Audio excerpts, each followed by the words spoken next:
आप लिख के रखना अपने अपने मोबाइल के नोट्स में कि आने वाले जमाने में छोटा हो या बड़ा हो, वही समाज प्रगति करेगा जो समाज संगठित रहेगा। हमारा अपना पैसा, हमारी बुद्धि वहां काम नहीं आएगी, संगठन काम आएगा, एकता काम आएगी, मजबूती काम आएगी। हिल मिल करके काम करेंगे और सबको सहयोग देंगे, ये काम आएगा। अगर ये नहीं करते हैं तो कुछ नहीं होगा। इसीलिए सबसे पहले चाहिए निष्ठा, उसके बाद में चाहिए एकता, कि हम सब हिल मिल के रहें।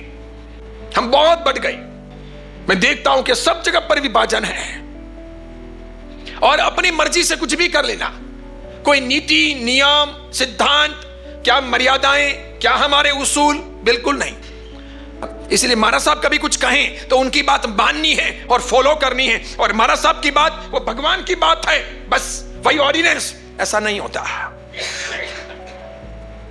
मुसलमानों में ऐसा होता है, सिखों में ऐसा होता है, यहूदियों में ऐसा होता है, ईसाइयों में भी ऐसा होता है कि जो बिशप ने कह दिया, जो पोप ने कह दिया, फाइनल, उसे आप चेंज नहीं कर सकते।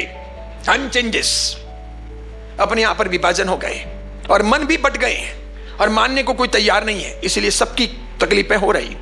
कितनी लड़कियां भाग करके जा रही, कितने लड़के गलत मार्गों पर आगे बढ़ रहे, कितना जुआ, कितनी बर्बादी, यौवन कितना नष्ट हो रहा, क्या क्या कर रहे, कैसे कैसे दोस्तों की सोबत लग रही, क्या उनका भविष्य होगा। बहुत बहुत चिंता का विषय है। वापस अपनी संख्या भी घट रही, अपनी पैदाइश कम हो गई, अपने लोग वापस प्योर है नहीं सब जने।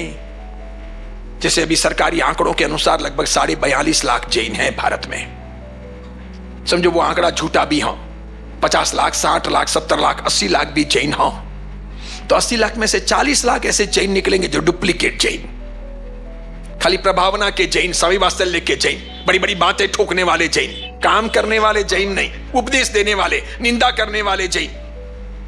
स्वामी वात्सल्य में जीवने भी आएंगे और एक पूरी ठंडी आ गई तो कहेंगे बाकी सब ठीक है यार, ध्यान व्यान बराबर नहीं रखते हैं के, देखो पूरी ठंडी आई के।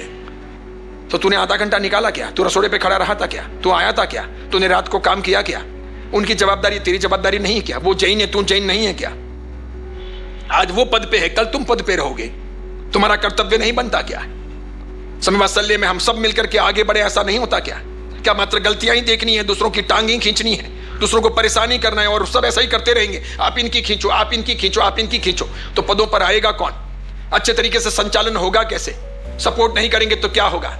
यानी आत्मा की चिंता नहीं, अरिहंत प्रभु की चिंता नहीं, महावीर भगवान का सिद्धांत हमारे लक्ष्य में नहीं है। मेरे जिन शासन की जाहो जलाली बढ़े, ये नहीं है। वो गिरे, वो बदनाम हो, उसका नाम खराब हो, यही अपने लक्ष्य में है। बस ये हमारा एम है। ये एम नहीं कि यस अपना काम होना चाहिए। आरएसएस की जो यूनिटी है, या मुसलमानों की जो यूनिटी है, या सिखों की जो यूनिटी है, या यहूदियों की जो यूनिटी है, वो ऐसी है कि काम होना चाहिए, टारगेट तक पहुंचना है।